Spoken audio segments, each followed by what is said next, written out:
Trump's rhetoric and the growing rift between the United States and Canada trade. The next trade war didn't start in Beijing or Brussels. It started right here in North America between two allies that have shared a common boundary for the last 200 years. This time the storm isn't just about tariffs. It really has a lot to do with tone, respect, and dignity. And if you can relate, hit like and subscribe and drop a comment below. Because Trump's tough words have really done a lot to reopen some of the old wounds that have existed between the United States and Canada, and they've been ongoing, but of course, he tends to make things a little bit worse.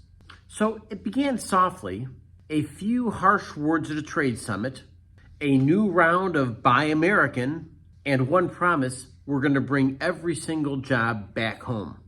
And I guess if you're living in the United States, that really does sound super patriotic. And of course, it really does speak to a group of people who work in manufacturing, or they've seen their towns crumble away. They've seen plants close, and I can get it.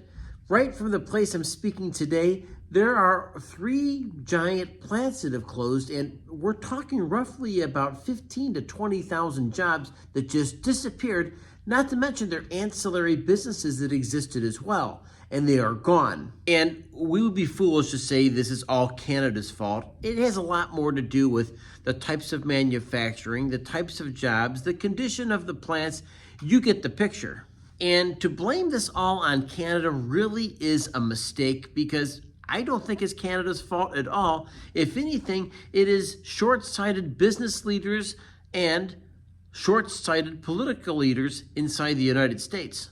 And Trump is actually calling his new promises economic realism. But if you live in a place like Ottawa, you're seeing this more and more as bullying, and bullying rhetoric that doesn't do much anybody any good.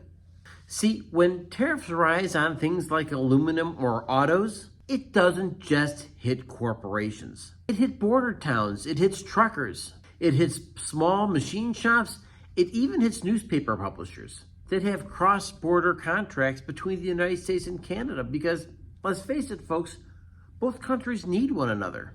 And the fact is that these businesses and the people who work them all of a sudden become geographical pawns.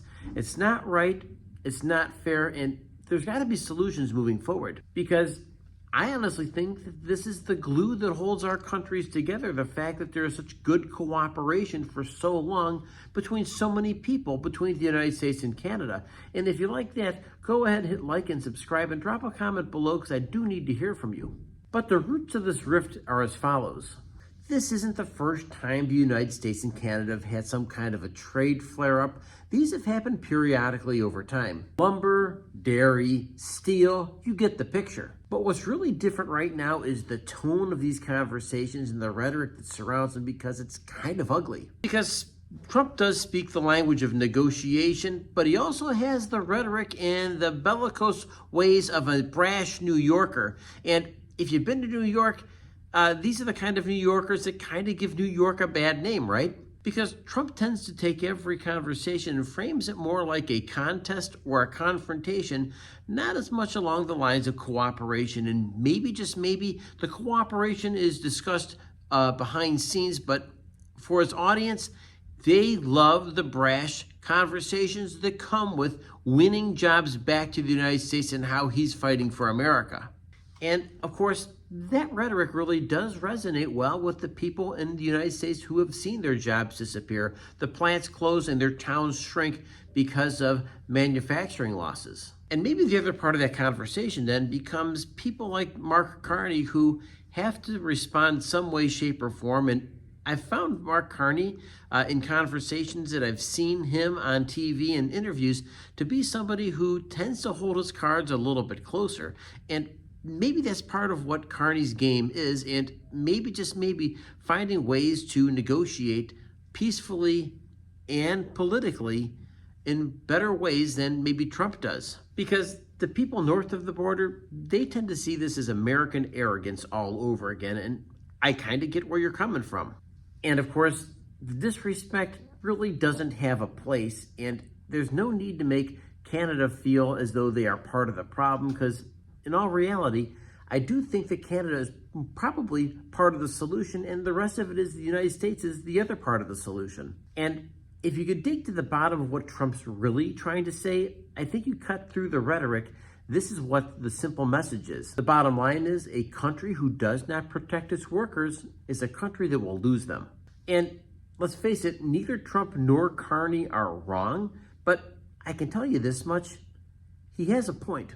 And the other part is that protectionist policies, whether they are here in the United States or they are in Canada or anywhere else on the planet, protectionism always has a cost. Because these words do move markets. Markets react to data, but people, they react to emotional, charged words and fights. See, when Trump says things like Canada is taking advantage of us, that hits home. And of course, that spooks investors a little bit, and it really does spook the cooperation that's inherent between both Canada and the United States. And those mixed signals really do a lot of damage because you're all of a sudden messing with people's ability to take care of their families, put a roof over their head, food in their belly, and clothes on the back of their families. And that matters. See, you could say that when the United States economy sneezes, Canada tends to catch the cold. Because behind every bold tweet and rhetoric, there's a cost. There's real paychecks, there's real lumber workers, there's real steel workers, and there's real car manufacturers that rely on one another. And the fact is that the United States and Canada really do need each other. They don't really need the flare-up, but maybe, just maybe, there's a chance for cooperation moving forward. Just hear me out. Because the supply chains of Canada and the United States are so intertwined that in the reality, when you punish one side, in the end, you're always punishing yourself. And for the middle class, people like us, this trade storm feels very, very personal. See, when grocery prices rise or parts for an automobile repair cost more, it really doesn't matter who the heck started it because that pain is real and it hits you right in your wallet. And if you're a Canadian, you're probably getting tired of American dominance. And some Americans say that they're tired of being the global ATM, always sending their money somewhere else. Because the fact is, somewhere in between those two attitudes is the truth, and maybe that's part of the thing that we're doing here today on this video. Because decades ago, factories in Detroit and Windsor didn't just share products, they actually shared a vision. And that vision is very simple. Prosperity belongs in North America, and prosperity should be shared amongst good neighbors. And that, folks, is a place and a piece of this puzzle that we really need to figure out, because what's good for the United States is often for Canada, and what's good for Canadians is often good for the United States, and that piece needs to be solved. Because over the past 2 centuries, there's been a considerable amount of goodwill between the two nations, and I love having Canada to our north. I couldn't think of a better neighbor to have. And if you have a good neighbor and you want to keep that relationship going, then what you need to do is treat each other with respect. That really is a powerful place to be. Because Canada's economy and the U.S. economy will rise together. And there are players like China who would love to do nothing more than disrupt that relationship, pivot from the U.S. dollar, and go ahead and draw Canada and their raw materials onto the Chinese yuan. And of course, that plays right into China's hand of deleveraging the U.S. dollar. Because Trump's rhetoric is real, and it tends to provoke our neighbors to the north. One thing I do know for sure, that the reruns, the news clips, and the sound bites of conversations that disrespect our neighbors to the north never play well. Because the fact is, the real test of leadership has a lot to do with your ability to solve a problem in a caring, thoughtful, and meaningful way, and both sides win. That's what I've always thought about negotiations and trade. And it's not always what you say, but oftentimes it's how you listen that matters most. See, North America is stronger when Main Street comes first, and that goes between North America, anywhere you go, Canada, the United States, you get the picture. And folks, I want to remind you, if you're not liked and subscribed, to go ahead and do so, and I can share a picture of Charlie with you. He's my dog, and I want to remind you, folks, that the biggest battle we fight is the one between our ears, over our thoughts, our actions, and our attitude. Thanks for joining me, and I look forward to joining you next video. Have a great day.